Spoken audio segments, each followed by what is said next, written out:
So let's start our third lecture of wave optics. Today's date is 25th January.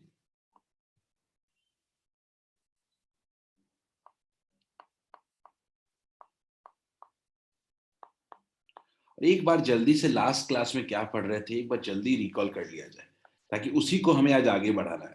ठीक है, और ये हमारा जो रिकॉल करा रहा हूँ यही एक्चुअली पूरे चैप्टर का बेस है। तो लास्ट क्लास में हमने पढ़ा था प्रिंसिपल ऑफ सुपरपोजिशन। ये इसमें हमने क्या पढ़ा था कि मान लीजिए किसी एक पॉइंट पे दो वेव्स मिल रहे हैं, y equals to a y1 equals to a1 sine omega t minus kx और दूसरा है y2 equals to a2 sine omega t minus kx plus phi.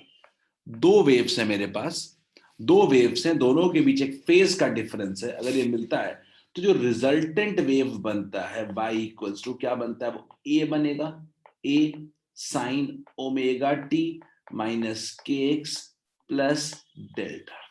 Clear है? यहाँ पे दो चीजें अननोन आती है मेरे पास, दो चीजें अननोन आती हैं। इन दोनों चीजों के बारे में बात करते हैं। पहला आता है अननोन हमारा a, यानी रिजल्टेंट एम्पलीट्यूड कितना होगा। तो रिजल्टेंट एम्पलीट्यूड का फॉर्मूला बिल्कुल क्लियर होता है, a1 स्क्वायर प्लस a2 का whole square plus 2a1 a2 cos 5। Clear है? और एक चीज और याद रखते हैं, tan डेल्टा इक्वल्स टू होता है a2 sin phi by a1 plus a2 cos phi।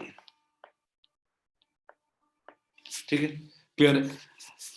अब थोड़ा सा हम लोग बात करते हैं कंस्ट्रक्टिव और डिस्ट्रक्टिव इंटर सुपरपोजिशन क्या होता है, ठीक है, या इंटरफेरेंस क्या होता है। तो अगर हम बात करें कंस्ट्रक्टिव सुपरपोजिशन का मतलब कि आपका ये एम्पलीट्यूड जो होना चाहिए वो क्या होना चाहिए, मैक्सिमम होना चाहिए। आपका ये एम्पलीट्यूड मैक्सिमम होना चाहिए। और डिस्ट्रक्टिव का मतलब है कि आपका ये एम्पलीट्यूड मिनिमम होना चाहिए। ठीक, अच्छा, ये एम्पलीट्यूड मैक्सिमम कब होगा? जब आपका cos फाई का वैल्यू +1 होगा। cos फाई का मैक्सिमम वैल्यू क्या होता है, +1। और मिनिमम कब होगा, जब cos फाई का वैल्यू क्या होगा, -1। तो जब cos फाई का 1 हो जाएगा तो इस वक्त आपका a मैक्स जो हो जाता है वो कितना हो जाएगा, a1 प्लस a2। और मिनिमम कितना हो जाता है, a1 minus a minimum equals to a1 minus a2। सब आप पहले से जानते हो, मैं बस रिकॉल करा रहा हूं सारी चीजों को। इसके बाद हमने क्या पढ़ा था, ये कब कब होगा कंस्ट्रक्टिव सुपरपोजिशन। तो जब मेरा फेज का डिफरेंस यानी फाई जो होगा वो क्या होगा, 0, 2 पाई, 4 पाई समथिंग, 2n पाई। यानी मैं अगर जनरल फॉर्मूले की बात करूं तो फाई इक्वल्स टू कितना होना चाहिए, 2n पाई, यानी even multiples of pi. Clear है? अगर डिस्ट्रक्टिव सुपरपोजिशन चाहिए तो फेज का डिफरेंस क्या होना चाहिए, पाई होना चाहिए, 3 पाई होना चाहिए, 5 पाई होना चाहिए, और ये मिला जुला के क्या होना चाहिए, ऑड मल्टीपल्स। ऑड को शो करने के लिए या तो 2n माइनस 1 या 2n प्लस 1 लिखते हैं हम लोग। n अगर 1 से शुरू करना है तो 2n माइनस 1, अगर n 0 से शुरू करना है तो 2n प्लस 1। क्लियर है? तो अब इसका जनरल फॉर्मूला क्या लिखेंगे फेज डिफरेंस का, 2n माइनस 1 पाई। क्लियर है? अब मैं अगर मेरे से कोई बोले कि पाथ डिफरेंस कितना होना चाहिए, तो पाथ डिफरेंस कंस्ट्रक्टिव होने के लिए आपको चाहिए डेल्टा एक्स का 0 होना चाहिए, लैम्डा होना चाहिए, 2 लैम्डा होना चाहिए, यानी n लैम्डा होना चाहिए। यानी अगर मैं पाथ डिफरेंस का जनरल फॉर्मूला पूछूं तो ये कितना आ रहा है, n लैम्डा। यानी कंस्ट्रक्टिव सुपरपोजिशन के लिए अगर पाथ डिफरेंस n लैम्डा के बराबर होगा तो हम कहेंगे इसको कंस्ट्रक्टिव सुपरपोजिशन। डिस्ट्रक्टिव सुपरपोजिशन के लिए क्या होना चाहिए पाथ डिफरेंस, या तो क्या होना चाहिए, लैम्डा बाई 2, या तो 3 लैम्डा बाई 2, या कर क्या हो जाएगा, odd multiples of lambda by 2, odd multiples of lambda by 2। तो यहाँ पे जनरल फॉर्मूला कितना बन जाएगा, डेल्टा एक्स इक्वल्स टू कितना बन जाएगा, 2n minus 1 lambda by 2। Is this clear to all of you? क्या बच्चों यहां तक किसी को कोई दिक्कत है क्या? क्योंकि ये मैंने अभी तक कॉन्सेप्ट को रिकॉल करवाया है। ये मैंने अभी तक कॉन्सेप्ट को रिकॉल कराया है. Is this clear to all of you? क्या यहां तक क्लियर है? Then will move ahead.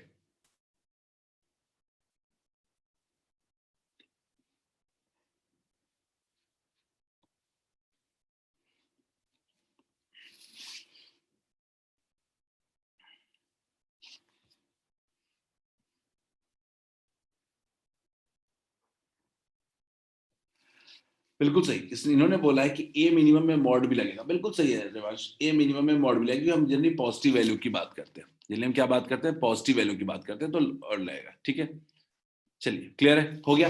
अब हम लोग आज एक नए टॉपिक की तरफ बात करने वाले हैं, वो है इंटेंसिटी. ठीक है, हम बात करने वाले हैं इंटेंसिटी के बारे में. देखते हैं क्या होता है इंटेंसिटी. और ये बहुत इंपॉर्टेंट टॉपिक है, क्वेश्चन का बहुत बड़ा सोर्स बनेगा. समझते हैं बच्चों. इंटेंसिटी किसी भी वेव का अगर देखोगे तो एक फॉर्मूला होता है energy per unit area per unit time. यानी अगर इंटेंसिटी को रिलेट करना है, इट इज सिंपली क्या है? Energy of wave, energy of wave, energy of wave per unit area per unit time. यही होता है इंटेंसिटी. अब बड़ी सिंपल सी बात है कि जो वेव का इंटेंसिटी होता है, इंटेंसिटी होता है, it is directly proportional to amplitude का होल स्क्वायर. किसी भी वेव के एम्पलीट्यूड का क्या होगा? होल स्क्वायर होगा. तो इंटेंसिटी को कहते हैं directly proportional to A square. तो आई इज इक्वल टू क्या लिख सकते हैं हम लोग? कांस्टेंट टाइम्स ए स्क्वायर. Very important relationship. ठीक है, आई इक्वल्स टू क्या होता है? कांस्टेंट टाइम्स ए स्क्वायर. तो अगर मान लीजिए consider, let us assume, consider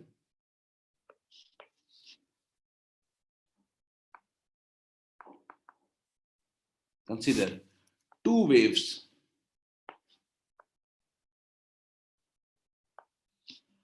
of intensities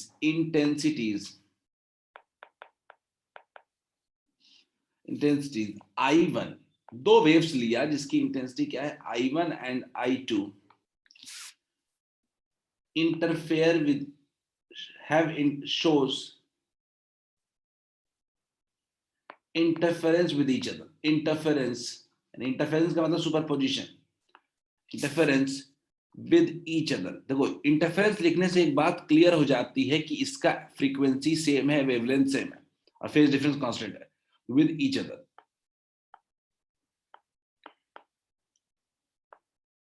ठीक. अब हम लोग बड़ा सिंपल तरीके से लिखेंगे कि मान लेते हैं कि मेरे पास जो I1 होगा, I1 जो होगा वो क्या होगा? K इंटू A1 का होल स्क्वायर. और जो मेरे पास I2 होगा वो क्या होगा? K इंटू A2 का होल स्क्वायर. क्लियर है? अब मैं मान लूंगा कि फाइनली अगर रिजल्टेंट की बात करें, रिजल्टेंट की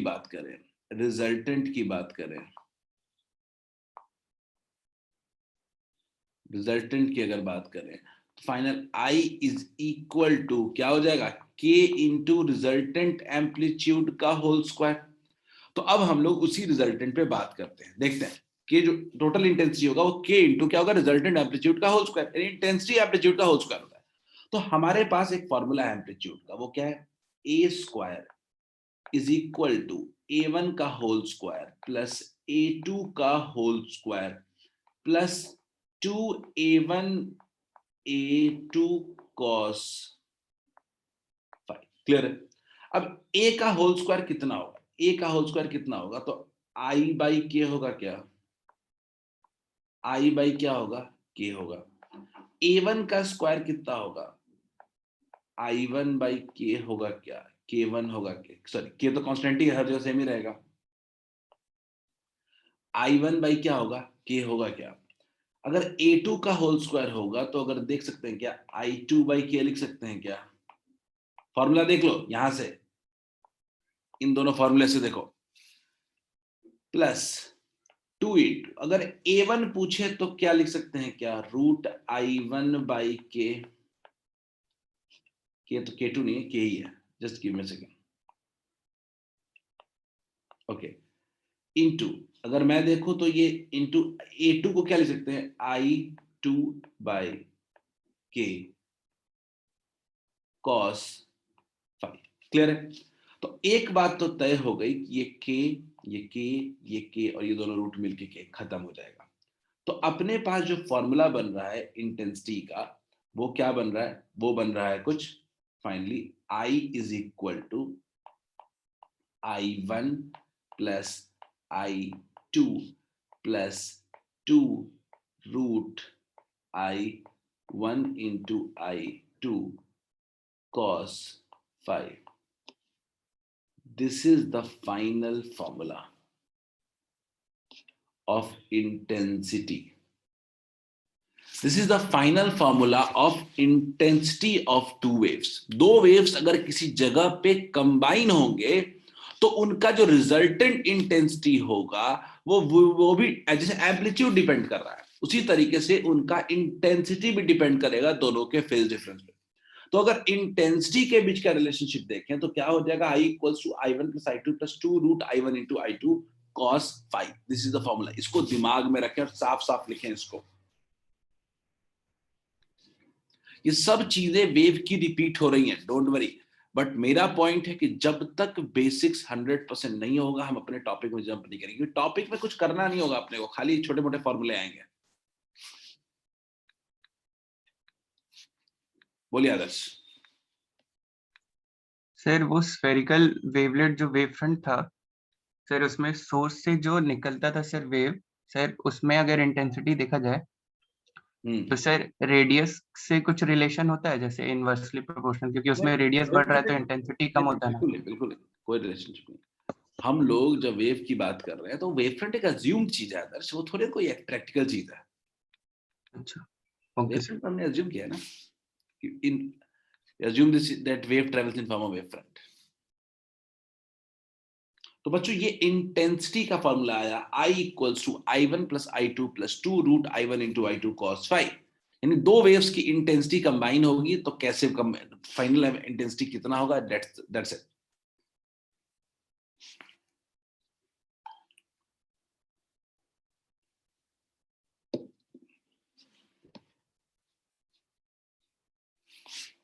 Is it clear to all of you?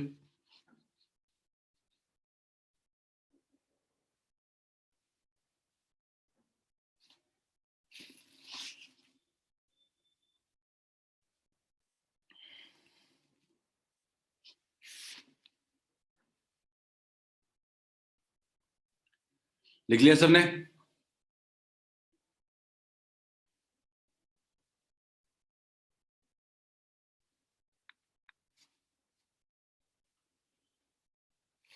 चलिए बच्चों, अब मान लिया कि इंटेंसिटी का फॉर्मूला जो हमारा था वो हमारा इंटेंसिटी का formula I is equal to हो गया I1 plus I2 plus 2 root I1 into I2 cos 5 मान लेते। ठीक, अब ये मेरा कंस्ट्रक्टिव है, ठीक है, सुपरपोजिशन है। अब हम बात करते हैं कि अब सॉरी ये सिंपल इंटेंसिटी। अब कंस्ट्रक्टिव क्या होता है? तो कंस्ट्रक्टिव का केस तो आप बहुत क्लियर जानते हो। कंस्ट्रक्टिव सुपरपोजिशन का केस बहुत क्लियर है कि cos phi का वैल्यू क्या होना चाहिए, cos phi का वैल्यू क्या होना चाहिए, 1 होना चाहिए। तो इस केस में जो इंटेंसिटी होगा I जो होगा वो क्या होगा, वो होगा मैक्सिमम, क्योंकि एम्पलीट्यूड मैक्सिमम होगा तो इंटेंसिटी भी मैक्सिमम होगा। तो अगर मेरे से कोई पूछे कि इस केस में अगर आपको I निकालना है तो हम उसको I max भी कह सकते हैं। I max कितना होगा, I1 plus I2 plus 2 root I1 into I2 और cos phi का वैल्यू हो गया 1।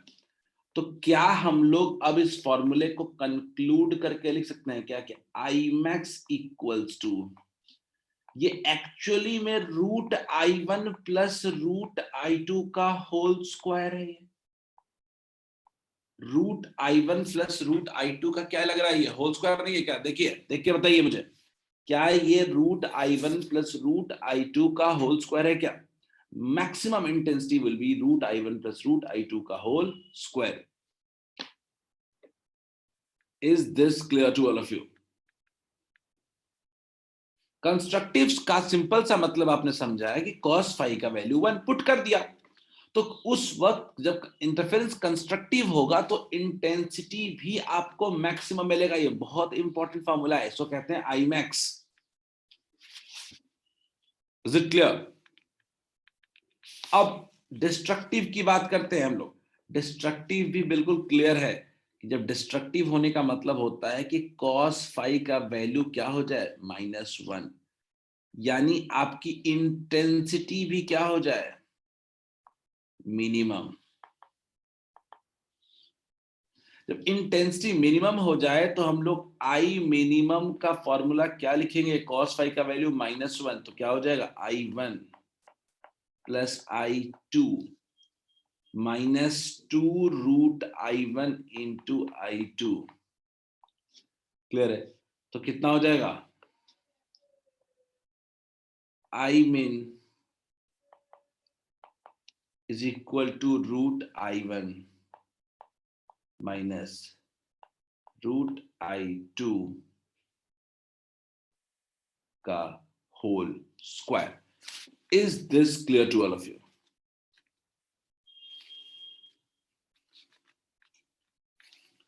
दो फॉर्मूले मैंने बताए, एक कंस्ट्रक्टिव सुपरपोजिशन का, एक डिस्ट्रक्टिव सुपरपोजिशन का। इंटेंसिटी का ये बहुत यूज आने वाला है।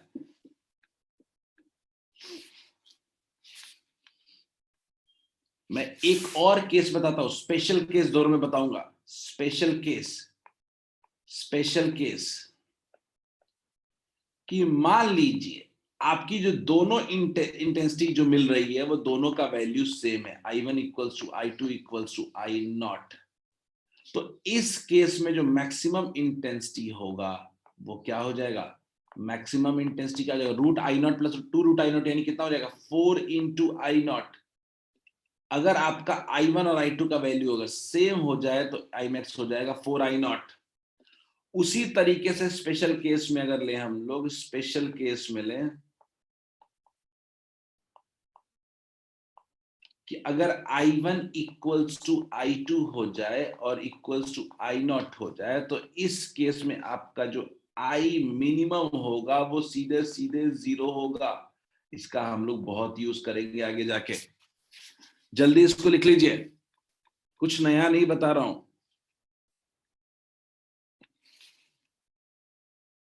कंस्ट्रक्टिव का मतलब cos फाई का वैल्यू 1, डिस्ट्रक्टिव का मतलब cos फाई का वैल्यू -1।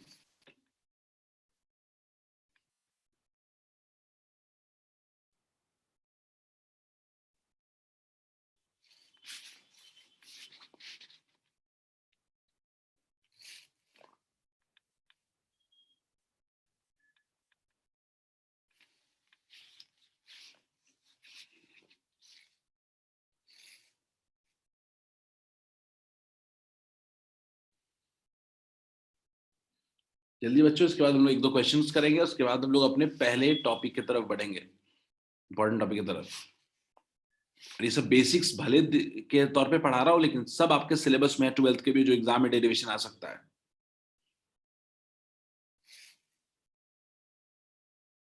लिख लो, then will move ahead.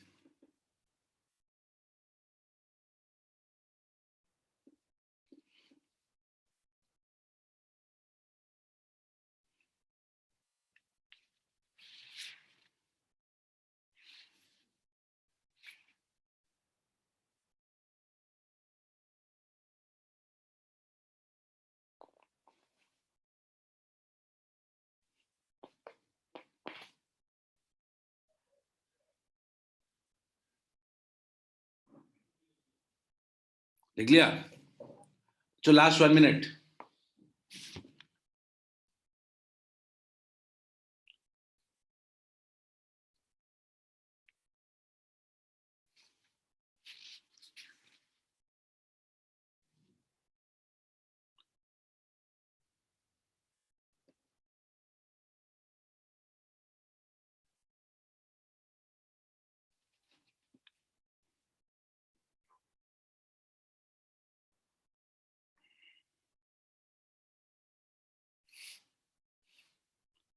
Okay बच्चों, लेट्स गो अहेड।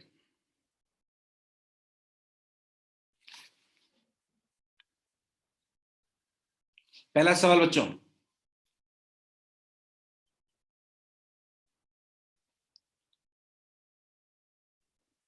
पहला सवाल, क्वेश्चन को ठीक से पढ़ें।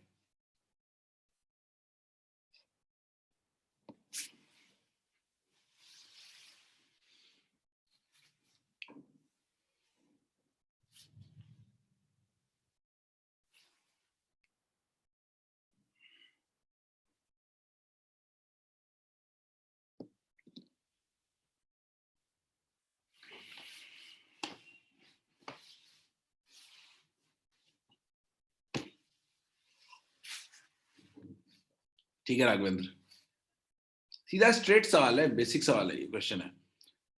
इत्मीनान से क्वेश्चन को पढ़ो, just respond it.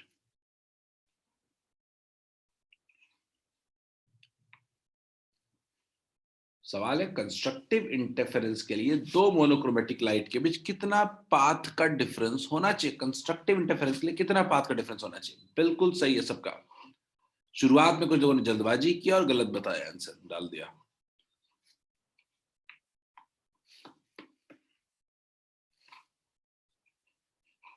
Very good. 16 people have responded, out of which 11 have responded correctly.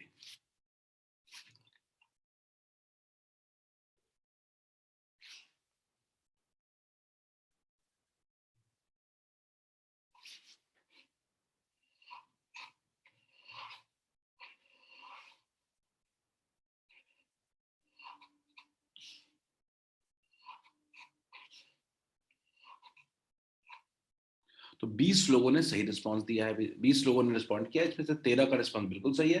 बिल्कुल सही है, correct answer. Don't let's not is waste much time into this. ठीक है, it is n lambda. Constructive interference के लिए जो path difference होना चाहिए वो क्या होना चाहिए, एन लैम्डा के इक्वल होना चाहिए। Nothing to think about. अगला क्वेश्चन करें सब लोग। Everyone try to do next question.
Just read question carefully.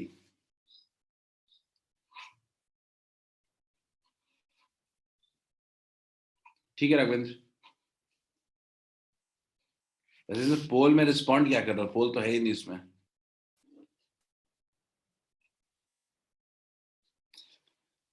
मतलब क्लास मूर्खों से भरा है, लेकिन मैंने गलती से पोल लॉन्च कर दिया। कुछ लोग पोल पे रिस्पॉन्ड भी कर रहे हैं, ए और बी।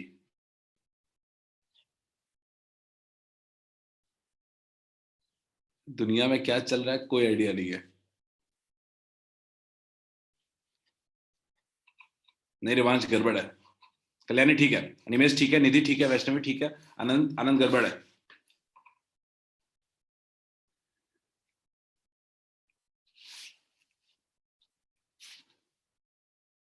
काफी लोग का सही आंसर आ चुके हैं।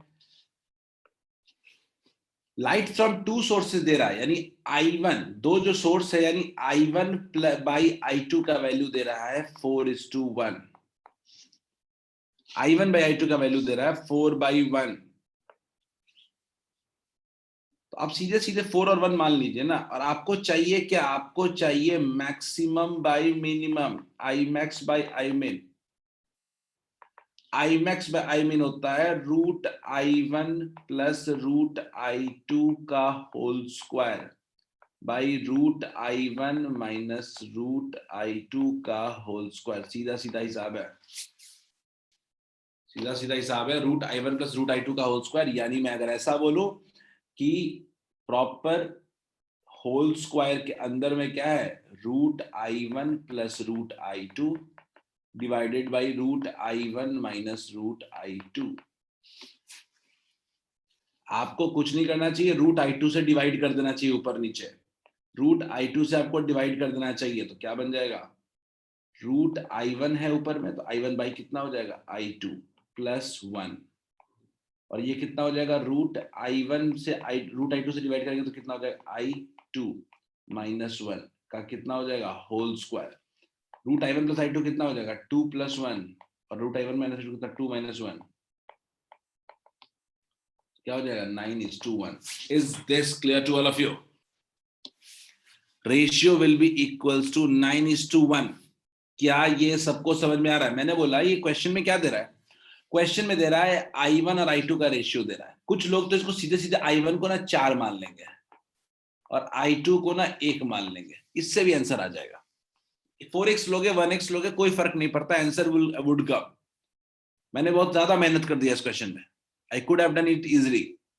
मैं क्योंकि बोर्ड्स का भी पर्सपेक्टिव दे रहा हूं तो मैं वो प्रोसेस भी बता रहा हूं पूरा का पूरा, how you could have solve this. I1 by I2 आपको पता था, या तो I1 की इक्वल्स टू 4I2 लिख देते या कुछ इस तरीके से वैल्यू पुटिंग करते, आपको सब कुछ पता था, आपको Imax बाई Imin निकालना था। I hope this is clear to all of you, और ये क्लियर होगा तो ही अगला 2 क्वेश्चन बनेगा आपसे। would have next 2 questions in the same pattern, on the same pattern। मैं आपको 30 सेकंड का टाइम देता हूं, just note it down if you want to। बाकी लोग तब तक अगला क्वेश्चन करने की कोशिश करें। Next question straight forward question है बच्चों, एकदम स्ट्रेट फॉरवर्ड क्वेश्चन है, नो ब्रेन।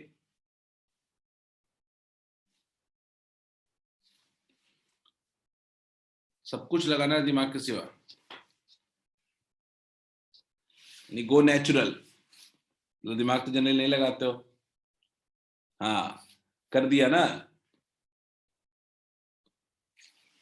तुरंत भावनाओं में बह गया। ठीक है, सही है, ठीक है शिवम, निधि, राघवेंद्र, ठीक है, ठीक है, सबका ठीक है।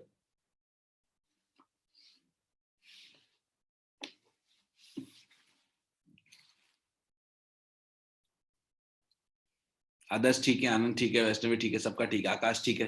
भाई भाई एम्पलीट्यूड का इंटेंसिटी का रेशियो पूछ करके एम्पलीट्यूड का रेशियो पूछ रहा है, यानी I1 बाई I2 दे रहा है, I1 बाई I2 दे रहा है कि 4:1, और बोल रहा है एम्पलीट्यूड का रेशियो निकालो। एम्पलीट्यूड क्या होता है, K इंटू A1 का whole square by K into A2 का होल स्क्वायर इक्वल टू कितना हो जाएगा, 4/1।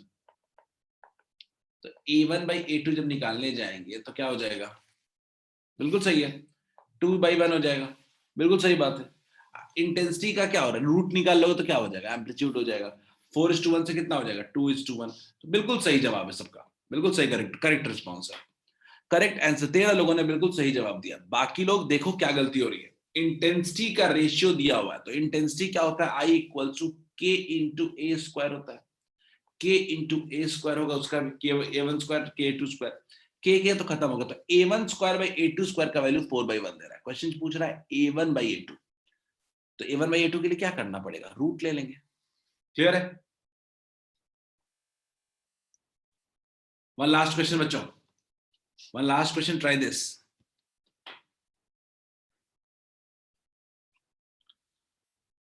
थोड़ा क्वेश्चन को ध्यान से पढ़ो, बन जाएगा।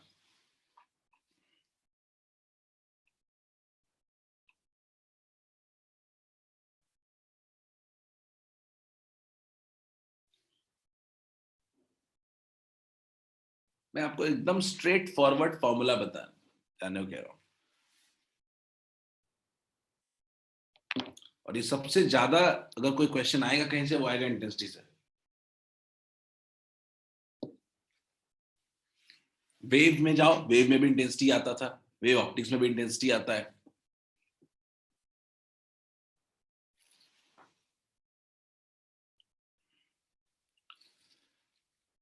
ठीक है आदर्श, 4 लोगों ने रिस्पॉन्ड किया है, all 4 are correct.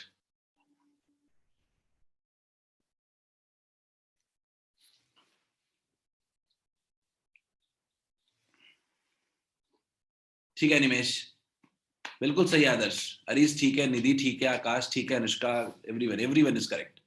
But poll में तो 7 ही रिप्लाई है, आपके आंसर 10 आ गए चैट में।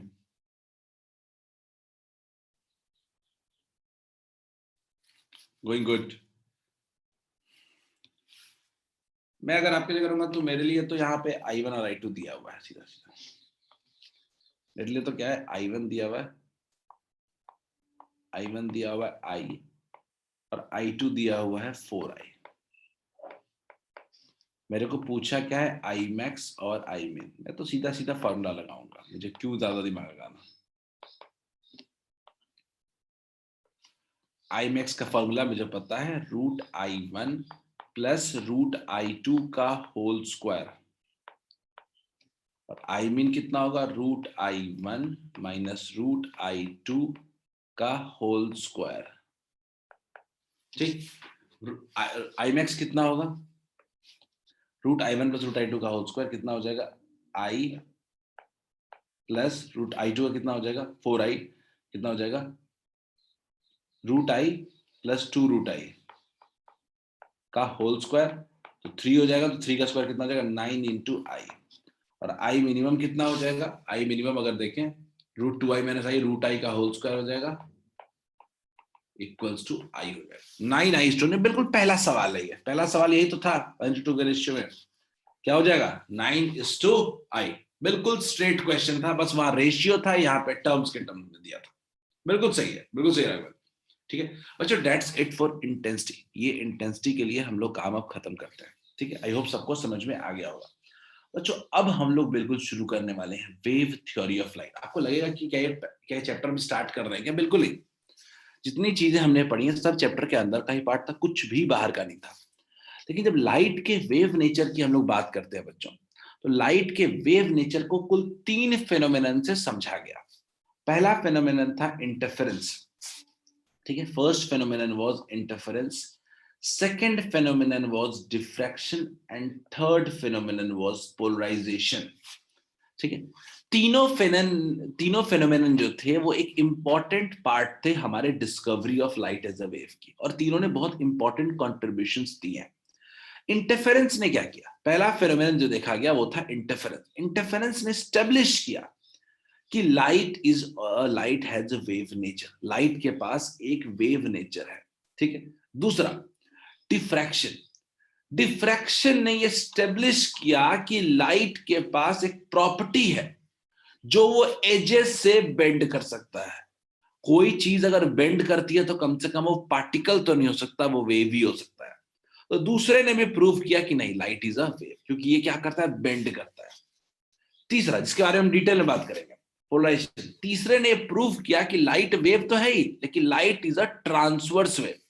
लाइट एक तरीके का ट्रांसवर्स वेव है। ठीक है, तो ये 3 फेनोमेनन के थ्रू हम लोग इस पूरे चैप्टर को समझने की कोशिश करेंगे। और पहला होगा इंटरफेरेंस। तो एक बार एक काम करिए, पहले इतना जो दिया हुआ है वो लिख लीजिए आप, जो इतना फिगर बना हुआ है चार्ट वो लिख लीजिए आप एक बार, फिर हम आगे बढ़ेंगे।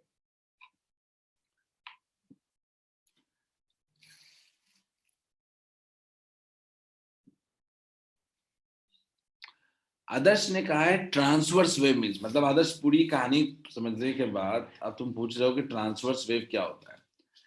ट्रांसवर्स वेव ऐसे वेव को कहते हैं जिसमें जो मीडियम होता है, मीडियम के पार्टिकल्स होते हैं, उनका ऑक्सीलेशन वेव के ऑक्सीलेशन के डायरेक्शन के परपेंडिकुलर होता है, उसको कहते हैं ट्रांसवर्स वेव।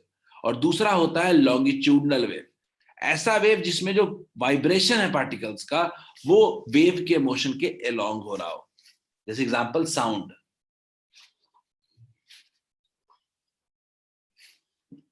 जल्दी नोट कर ले, फिर would start interference.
Just let me know जब व्हेन नोट कर लो.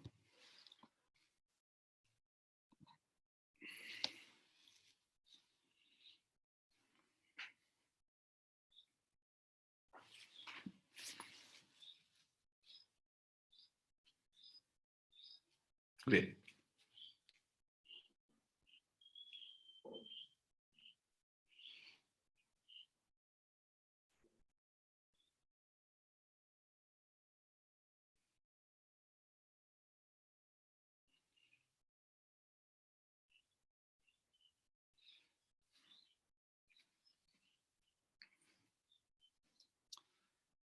लास्ट 30 सेकंड्स बच्चों, लिख लो एक बार जल्दी से.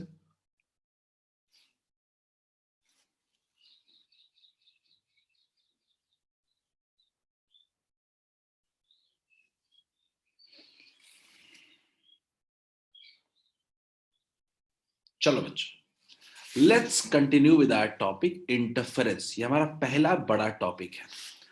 अब इंटरफेरेंस की जब यहां बात करें तो एक क्लियर दिमाग में रखें, हम लाइट वेव्स के या इलेक्ट्रोमैग्नेटिक वेव्स के इंटरफेरेंस की बात कर रहे हैं. अभी तक हम इंटरफेरेंस बहुत डिटेल में कई बार पढ़ चुके हैं, तो कुछ नया नहीं आने वाला है, कुछ भी नया नहीं आएगा एक्चुअली.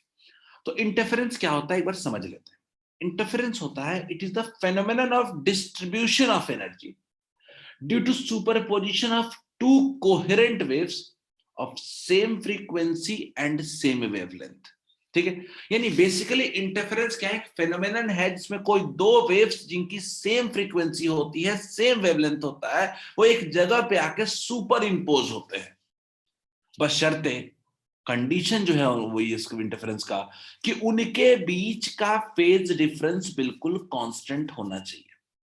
अब ये फेज डिफरेंस कांस्टेंट होना चाहिए, इसका मतलब क्या है, समझने की कोशिश करते हैं बच्चों.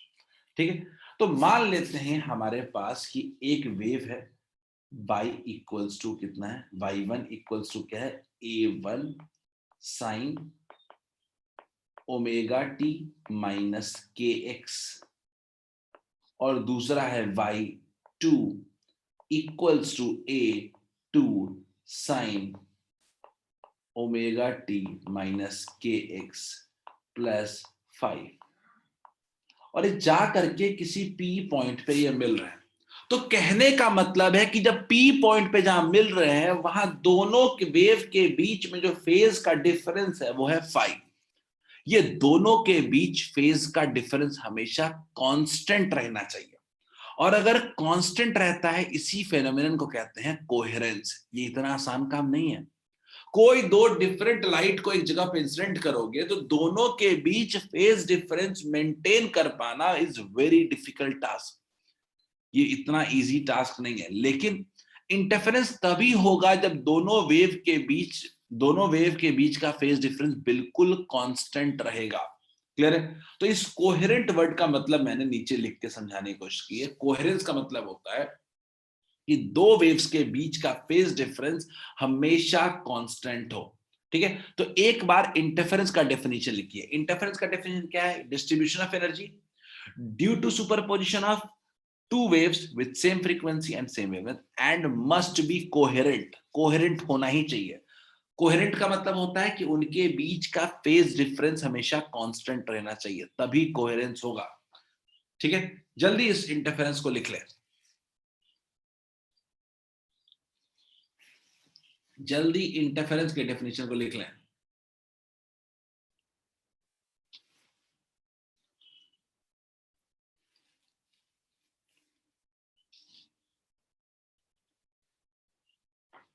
दो वेव्स मिल रहे हैं एक जगह पे P पॉइंट पे, लिख सकते हैं at point P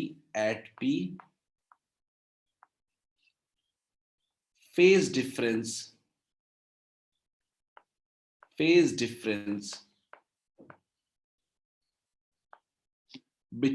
between two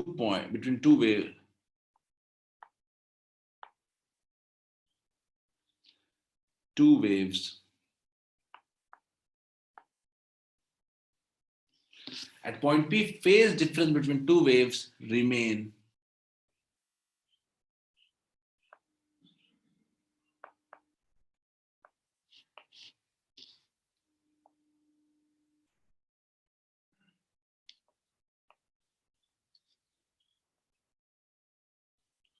constant.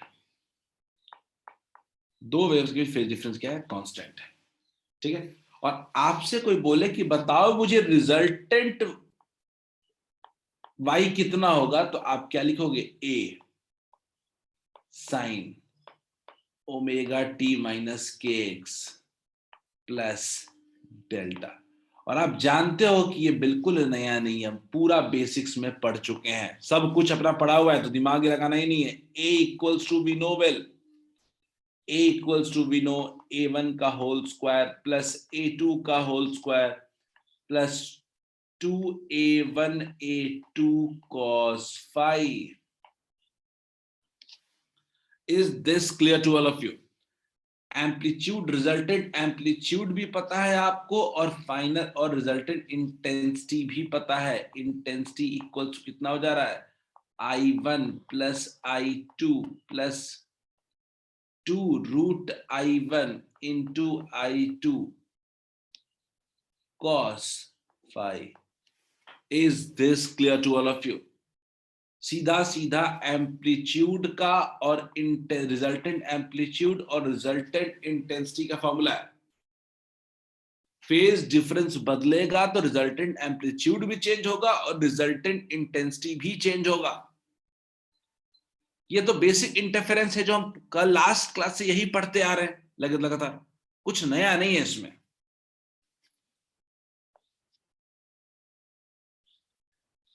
जल्दी लिखिए इसको, कुछ नया नहीं है। अब आपको भी पता है कि मैं कंस्ट्रक्टिव इंटरफेरेंस की बात करने वाला हूं, इसका मतलब एक ही है, cos phi का वैल्यू +1, cos phi का वैल्यू +1। इस केस में आपको मैक्सिमम एम्पलीट्यूड भी मिलेगा, मैक्सिमम एम्पलीट्यूड भी मिलेगा और मैक्सिमम इंटेंसिटी भी मिलेगा।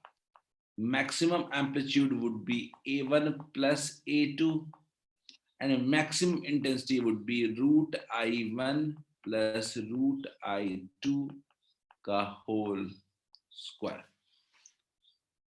कंडीशन फॉर कंस्ट्रक्टिव इंटरफेरेंस एकदम रिकॉल है, बस आपको लगेगा हम रिपीट कर रहे हैं बार बार, लेकिन ये रिपीटेशन ही आपको सॉल्व कराएगा question.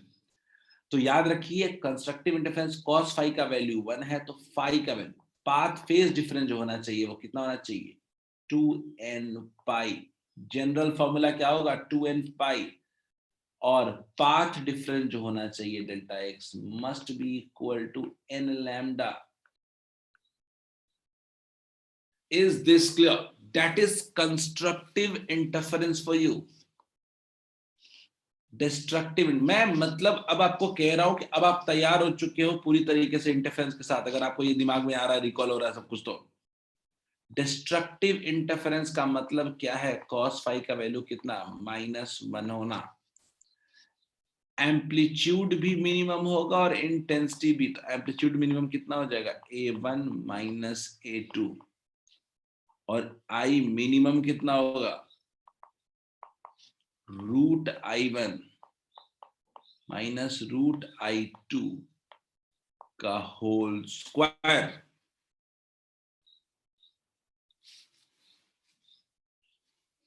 Is this clear to all of you?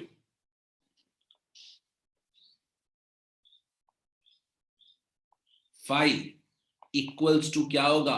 Odd multiples of pi, और path difference is equal to 2n minus 1 lambda by 2। बच्चों डेट्स इट। अब इसके बाद हम डायरेक्टली इसके एप्लीकेशन पे जाएंगे। ये हमारा इंटरफेरेंस है, समझना पड़ेगा आपको। ये इंटरफेरेंस आपको दोबारा क्यों आ रहा है? बिकॉज लाइट में भी इंटरफेरेंस होता है। अब लाइट में जब इंटरफेरेंस होता है तो आपने नॉर्मल वेव का पढ़ा था इंटरफेरेंस, अब आप लाइट में है, कुछ भी चेंज नहीं हुआ। अब दिमाग में इतने फॉर्मूले को बिठा लो। अब इतनी बार करने के बाद यू मस्ट फील कि ये दिमाग में बैठ चुका है। अभी कंस्ट्रक्टिव और डिस्ट्रक्टिव यही खाली आने वाला है पूरे अगले 2 दिन तक। नाम भी कहां बदला, सुपरपोजिशन इंटरफेरेंस एक ही बात में हम कह रहे थे। कल तो मैंने इंटरफेरेंस नाम से ही बताया था ना।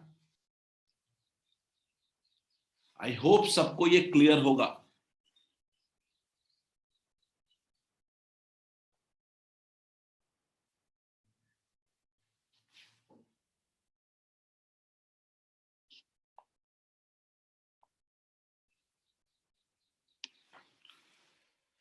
आदर्श कह रहा है प्रीवियस स्लाइड नोट कर ले। अब हम लोग अपने पहले एक्सपेरिमेंट की तरफ बढ़ेंगे जिसका नाम है यंग्स डबल स्लिट एक्सपेरिमेंट।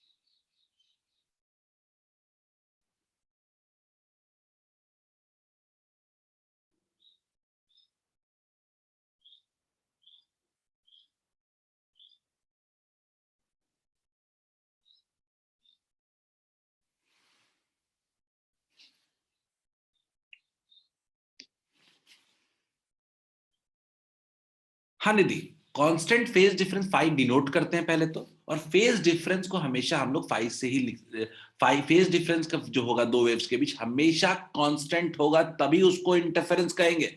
या ऐसा समझो कि सस्टेनेबल इंटरफेरेंस, दो वेव्स के बीच फेज डिफरेंस कांस्टेंट होना बहुत जरूरी है इंटरफेरेंस के होने के लिए। और अभी हम सारा का सारा मेहनत जो करने वाले हैं इसी काम के लिए। दो वेव जब तक कोहेरेंट नहीं होगा तब तक उनके बीच इंटरफेरेंस नहीं होगा, सुपरपोजिशन होगा लेकिन उनके बीच इंटरफेरेंस नहीं हो पाएगा। सुपरपोजिशन और इंटरफेरेंस का सबसे बड़ा फर्क यही है, वो है कोहेरेंस। नॉर्मल सुपरपोजिशन और इंटरफेरेंस के बीच का डिफरेंस। इंटरफेरेंस सिर्फ तभी कहेंगे जब कोहेरेंट हो दो वेव्स। हो गया बच्चों?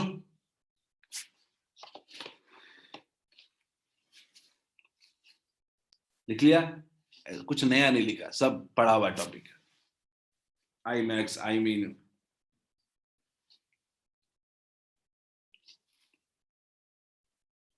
बच्चों सब लोग हेडिंग डालो, Young's double slit experiment. Young's double slit experiment very very important topic, और 80% इस टॉपिक का जो क्वेश्चन आएगा वो इसी एक्सपेरिमेंट से आएगा। 80% of the wave optics topic, चाहे वो बोर्ड्स हो चाहे कोई भी कॉम्पिटिटिव एग्जाम हो।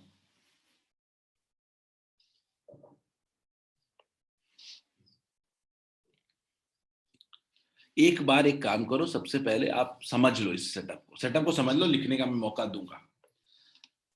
जो गौर से देखते हैं, ये पूरा एक्सपेरिमेंट का सेटअप है, ठीक है? पूरे एक्सपेरिमेंट का सेटअप है, समझते हैं क्या क्या है। सबसे जो पहला है वो है source of light. Source of light, अगर मैं गलत नहीं हूं तो ये एक तरीके से पॉइंट सोर्स है। एक तरीके से कैसा है? पॉइंट सोर्स है।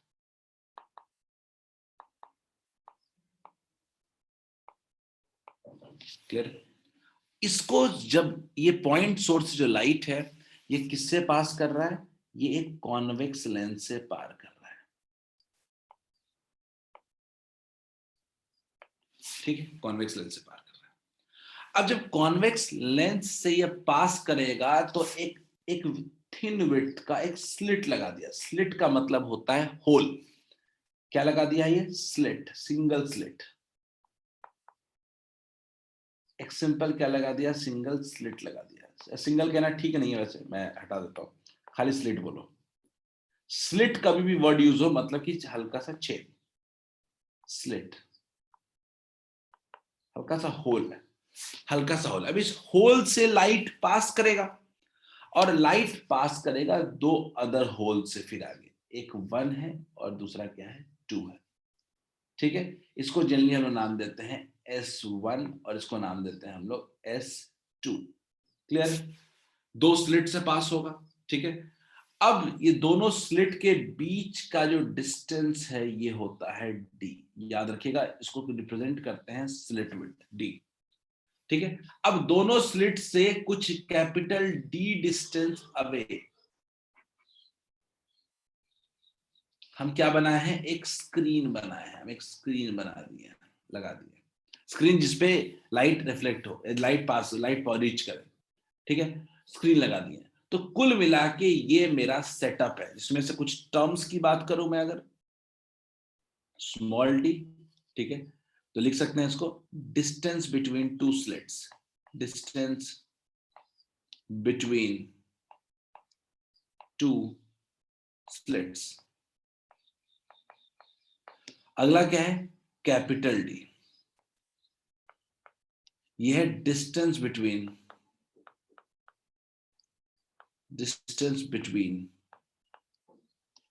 स्लिट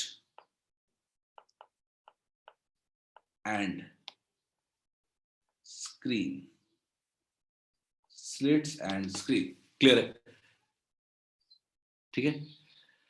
अब एक सवाल आया है कि सर स्लाइड का ब्रेड्थ, यानी आप कह रहे हो होल का साइज, ठीक है, वो नेग्लिजिबल को बिल्कुल ही नेग्लिजिबल नहीं होगा, वो भी होगा पर छोटा होगा, कम होगा, मिलीमीटर में होगा, ठीक है, उसको हम लोग इग्नोर कर सकते हैं। इग्नोर क्यों करेंगे, हम इग्नोर नहीं कर रहे हैं, एक्चुअली कम है वो, इग्नोर करने का कोई पॉइंट नहीं है, आखिर होल से लाइट पास कर रहे हैं ना। क्लियर? ये पूरा का पूरा एक सेटअप है, पूरा का पूरा ये एक सेटअप है कि कैसे लाइट जाएगा। आप इस पूरे सेटअप को साफ तरीके से लिखें, समझ में भले नहीं आएगा यूज कैसे करते हैं, लेकिन ये इसका पूरा कंस्ट्रक्शन कहो या सेटअप कहो, इसको वर्किंग कंस्ट्रक्शन सब समझेंगे आप।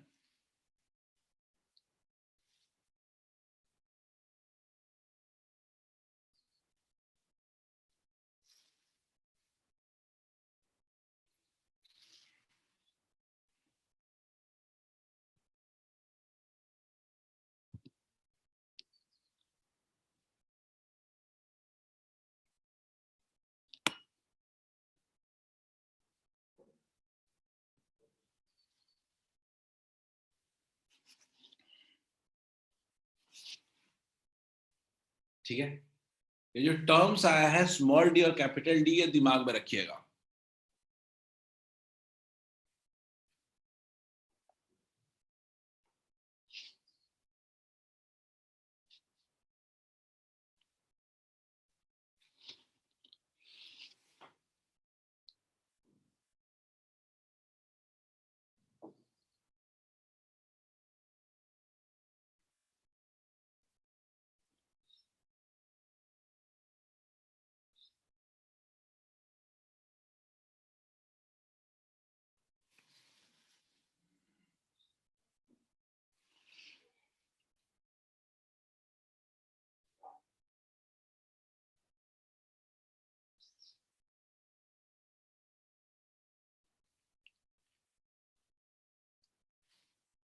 ड्रॉ कर लिया तो जस्ट लेट मी नो।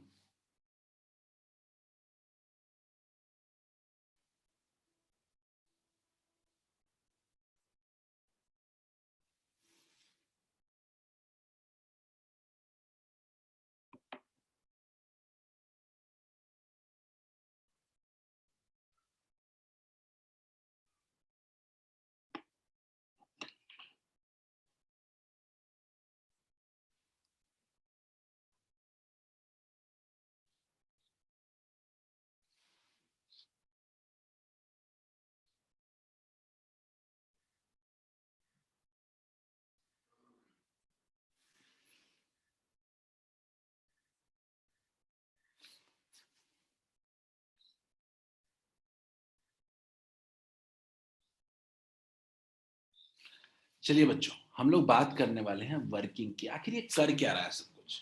ठीक है, एक बार हम लोग वर्किंग को समझने की कोशिश करते हैं कि आखिर ये पूरा का पूरा सेटअप काम कैसे कर रहा है। ठीक है, लेट्स सी। तो मैं देखता हूं सबसे पहले सोर्स, मैं कुछ रे डायग्राम के थ्रू बनाने की कोशिश करता हूं। ठीक है, जस्ट सी, मैंने कहा ये पॉइंट सोर्स है, तो पॉइंट सोर्स से क्या होगा, लाइट इस पे फॉल करेगा काफी सारे।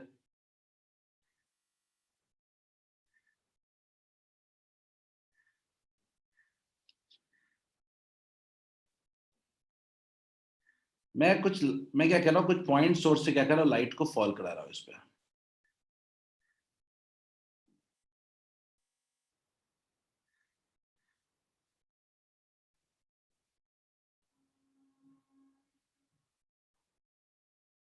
ठीक है,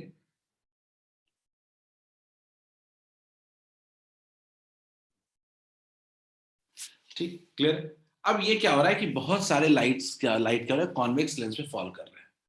मान लो कि आप इसको ऐसा रख दो कि ऑलमोस्ट क्या है, फोकल, इसके फोकल लेंथ पे है, एफ पे। तो आपको भी पता है कि ये एक तरीके से क्या हो जाएगा, कि एक तरीके से ये सारा का सारा parallel beam of light produce हो जाएगा। क्या ये एक parallel beam of light produce नहीं हो जाएगा क्या? बोलिए, क्या ये एक तरीके से parallel beam of light produce हो जाएगा क्या?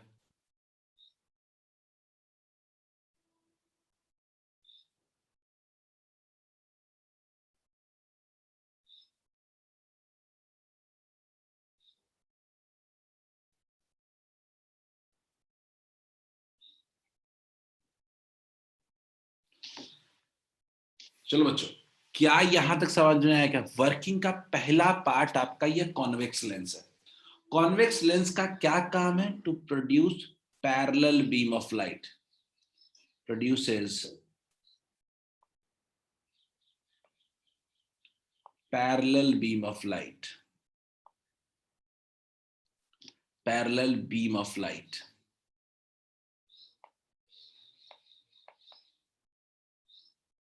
ठीक है। अब राघवेंद्र ने समझ में सवाल पूछा कि सर पैरेलल नेसेसरी है क्या? राघवेंद्र, मेरा सिंपल सा मतलब था कि लाइट रेज के बीच कोई फेज का डिफरेंस क्रिएट ना हो अलग अलग पाथ कवर करने की वजह से। तो क्या अभी आप ये नहीं कह सकते राघवेंद्र कि सारे लाइट का जो फेज डिफरेंस है वो ऑलमोस्ट जीरो है? कांट भी से कि जब सारे वेव जो है वो सेम फेज में है। यहां तक अभी तक हम कह सकते हैं कि सारे लाइट जो है वो सेम फेज में है, क्योंकि उनके बीच फेज का डिफरेंस नहीं हो पाया और वो सब एक दूसरे से पैरेलल हैं, सेम डिस्टेंस ट्रेवल करके लेंस से आ रहे हैं। क्लियर? तो पहला जो कॉन्वेक्स लेंस का मकसद था, to produce parallel beam of light. अब उस फर्स्ट स्लिट से वो पास करेंगे। तो स्लिट क्या एक तरीके का होल है, होल से लाइट जब पास करेगा, निधि बिल्कुल उसके लिए आपको parallel beam of light produce करना है, तो एक तो काम करना पड़ेगा कि आपको हमेशा सोर्स को फोकस पे रखना पड़ेगा। ये एक नेसेसरी कंडीशन है, अदरवाइज वो डाइवर्जिंग रेज प्रोड्यूस हो जाएंगे या कन्वर्जिंग रेज प्रोड्यूस हो जाएंगे आगे पीछे रखने से। तो खैर हम आगे बढ़ते हैं। तो ये तो पहला हो गया कि फोकल लेंथ पे रखा कॉन्वेक्स लेंस के, तो parallel beam of light produce हुआ। अब लाइट मान लीजिए इस होल से पास कर रहा है। जब होल से पास करेगा लाइट, तो हम क्या देखेंगे? हम लाइट, अगर होल से लाइट पास करेगा तो हम वेव लाइट को देखेंगे। ये वेव फ्रंट के फॉर्म में लाइट क्या करेगा? ट्रेवल करेगा। Light would travel in form of what? Wave front. Light would travel in form of wave front.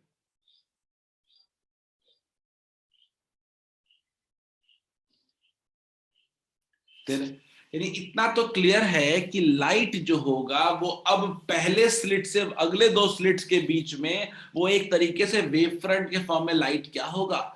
Travel करेगा। लाइट क्या होगा? वेव फ्रंट के फॉर्म में ट्रेवल करेगा, कुछ इस तरीके से। अब जब लाइट ट्रेवल करेगा तो वो दो जगह पहुंचेगा। एक मेरे पास क्या है? S1, मैंने होल बताया, और दूसरा कहां है? S2। अब इन दोनों होल से लाइट पास करेगा। तो दोनों होल से लाइट पास करेगा, तो क्या ये लाइट कुछ ऐसे पास नहीं करेगा क्या? वेव फ्रंट के फॉर्म में? क्या ये वेव फ्रंट के फॉर्म में ट्रेवल नहीं करेगा क्या?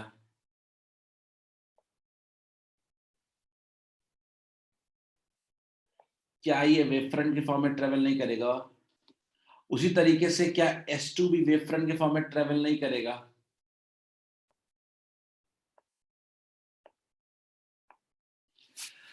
यानी सारे के सारे लाइट रेज वेव फ्रंट के फॉर्म में ट्रेवल करेंगे, लेकिन जो सबसे खास बात होगी वो क्या होगी? स्क्रीन पे आप गौर से देखोगे तो आपको क्या ये S1 S2 दो सोर्स ऑफ लाइट की तरह बिहेव नहीं कर रहे हैं क्या? अभी क्या S1 and S2 are not acting as a different source of light, sources of light? बोलिए बच्चों, हमने एक सोर्स ऑफ लाइट से ही क्या दो सोर्स ऑफ लाइट बना दिया क्या? क्या हमने एक सोर्स ऑफ लाइट से दो सोर्स ऑफ लाइट बना दिया क्या? तो जब एक ही वेव से दो सेपरेट होगा तो वो हमेशा कोहेरेंट होगा। कोहेरेंट, दो डिफरेंट वेव्स के बीच में कोहेरेंट बना पाना नियर टू इम्पॉसिबल है। लेकिन अगर एक ही वेव को दो पार्ट में स्प्लिट कर दें तो उसके बीच, क्योंकि उसका ओरिजिन एक है, तो एक में चेंज होगा तो दूसरे में भी चेंज होगा। तो इससे क्या होगा कि दोनों वेव हमेशा कोहेरेंट मिलेंगे। यानी ये दो स्लिट, सिंगल स्लिट से डबल स्लिट, सिर्फ एक मकसद से किया है। मेरा मकसद है कोहेरेंट लाइट रेज प्रोड्यूस करना। कोहेरेंट, ये कोहेरेंट को प्रोड्यूस करने के लिए हम किया है। तो ये क्या होगा, प्रोड्यूसेस, क्या लिख सकते हैं, produces coherent light waves, produces coherent light rays. बच्चों इस फिगर को बना लो रफली, इस बच्चों इस फिगर को बना लो। मैं चाहता हूं आप समझते समझते बनाओ। और 1 मिनट और रुक जाओ। बच्चों एक बात तो तय हो गई कि S1 S2 दोनों सोर्स ऑफ लाइट है, ठीक है। अब मैं कोई भी पॉइंट अगर इसका पकड़ूंगा, कोई भी पॉइंट स्क्रीन का पकड़ूंगा, मान लीजिए मैंने एक पॉइंट पकड़ा P, तो P पॉइंट पे मैंने P पॉइंट पे देखा कि दो लाइट रेज आ रहे हैं मेरे पास। मैंने देखा कि किसी भी P पॉइंट पे मेरे पास दो लाइट रेज आ रहे हैं। एक लाइट रे आ रहा है S1 से और दूसरा लाइट रे आ रहा है मेरे पास S2 से। ठीक बात, दो लाइट रेज मिलेगा तो दोनों इंटरफेयर करेगा क्या। उसी तरीके से हमने देखा कि एक और पॉइंट हमने ले लिया, मान लीजिए कुछ R ले लिया हमने, एक और पॉइंट ले लिया हमने R ले लिया। क्लियर है। अब यहां पे फिर से हमने देखा, कि यहां पे भी लाइट कहां से आ रहा है, S1 से भी आ रहा है। और हमने देखा कि एक लाइट क्या हो रहा है, S2 से भी आ रहा है। इसका मतलब है कि स्क्रीन के हर एक पॉइंट पे दो दो सोर्सेस से लाइट रे आएंगे, और दो सोर्सेस से लाइट रे आएगा तो क्या हमेशा सुपरपोजिशन नहीं करेगा क्या स्क्रीन के हर पॉइंट पे दो वेव्स मिलेंगे क्या, और दो वेव्स मिलेंगे तो क्या सुपरपोजिशन नहीं होगा। तो इसीलिए हम देखते हैं कि स्क्रीन के हर एक पॉइंट पे दो सोर्स से लाइट आ रहा है, S1 और S2, और दोनों इंटरफेयर कर करके वहां पे एक different intensity of light rays produce करते हैं। मैं यहीं तक आज बता रहा हूं, अगले दिन इसी टॉपिक के साथ कंटिन्यू करूंगा। जल्दी इसको ड्रॉ कर लो, दैट्स इट फॉर टुडे। जल्दी नोट कर लो,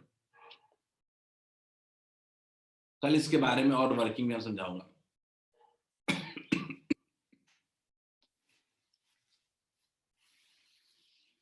मेरा कहने का मतलब है कि स्क्रीन के हर एक पॉइंट पे दोनों जगह से लाइट पहुंच रहा है, दो सोर्सेस से लाइट पहुंच रहा है, और हर पॉइंट पे interference of two coherence wave होगा।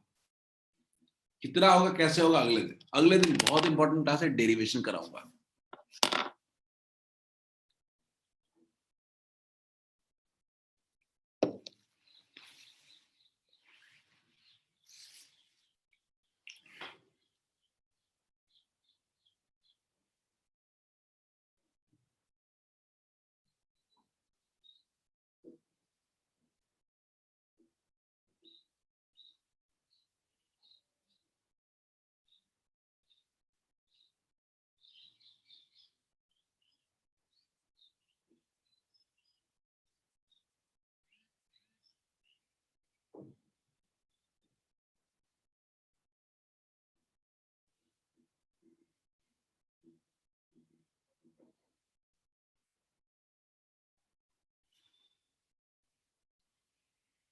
सिलेबस में नहीं दिख रहा, नहीं सिलेबस में पढ़ेंगे हम लोग पोलराइजेशन पढ़ेंगे, इंपॉर्टेंट टॉपिक है यही पॉइंट ऑफ व्यू से, बोर्ड पॉइंट ऑफ व्यू से भी एक दिन का टॉपिक है, छोड़ेंगे क्यों।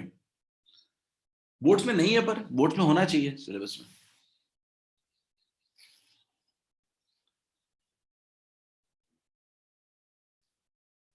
ओके बच्चों, दैट्स इट फॉर टुडे। आज के लिए इतना ही। नहीं लिखा है, लिख लो।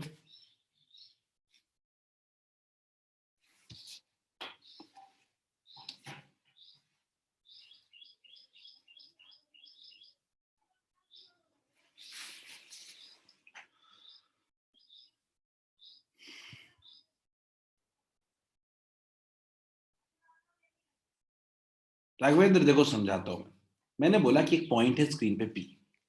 अब P पे वेवफ्रंट के फॉर्म में लाइट ट्रेवल कर रहा है, पर हम रे के फॉर्म में भी देख सकते हैं, वेव के फॉर्म में, नॉर्मल वेव के फॉर्म में भी देख सकते हैं। कि P पे एक लाइट पहुंच रहा है S1 से और P पे एक लाइट पहुंच रहा है S2 से, दो लाइट रेज आ रहे हैं, ठीक है। दोनों लाइट रेज जब आ रहे होंगे तो डिफरेंट डिफरेंट पाथ कवर करके आ रहे होंगे, तो इस पाथ की वजह से दोनों के बीच पाथ डिफरेंस होगा, और पाथ डिफरेंस होगा तो फेज डिफरेंस होगा, यानी दो लाइट रेज कुछ फेज डिफरेंस के साथ हर जगह मिलेंगे। कहीं मैक्सिमा मिलेगा, कहीं मिनिमा मिलेगा, कहीं इंटेंसिटी ज्यादा मिलेगा, कहीं इंटेंसिटी कम मिलेगा। तो पूरा का पूरा हमारा स्क्रीन जो होगा, पूरा का पूरा जो हमारा स्क्रीन होगा वो डिफरेंट इंटेंसिटीज का होगा, ठीक है। कहीं ज्यादा, कहीं कम, कहीं मैक्सिमा, कहीं मिनिमा, ठीक है। इसी के बारे में कल हम लोग बात करेंगे, ठीक है। आदर्श तुमको पहला स्लाइड देखना है, पहला स्लाइड रिकॉल करवाया भाई आदर्श, पहला स्लाइड रिकॉल करवाया है और कुछ नहीं, नॉट टॉट एनीथिंग, ये लिखने की जरूरत नहीं है।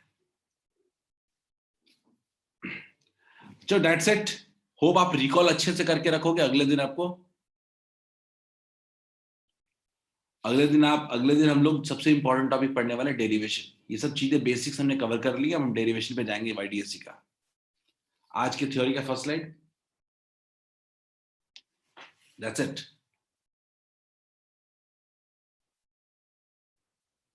बिल्कुल वैष्णवी, जैसे आप पॉइंट P पे दो लाइट रेज मिल रहे हैं, वहां पे फेज डिफरेंस अलग होगा, Q पे अलग होगा, R पे अलग होगा, S पे अलग होगा, हर एक पॉइंट पे लाइट अपना अपना पाथ कवर करके आ रहा है। कहीं पार्ट डिफरेंस कुछ और होगा, कहीं पार्ट डिफरेंस कुछ और होगा, तो सब जगह लाइट रे जब मिलेगा वो डिफरेंट डिफरेंट पाथ डिफरेंस के साथ मिलेगा, इसीलिए डिफरेंट डिफरेंट इंटेंसिटी भी हर पॉइंट में मिलेगा। इसीलिए कहते हैं इंटरफेरेंस को डिस्ट्रीब्यूशन ऑफ एनर्जी। हर जगह एनर्जी सेम नहीं है, कहीं ज्यादा है, कहीं कम है। बच्चों दैट्स इट फॉर टुडे, आज के लिए इतना ही, लेट्स एंड द क्लास, है ना। आप एक बार इसको पढ़ के आना, अगले दिन हम अगले दिन डेरिवेशन में और बात करेंगे।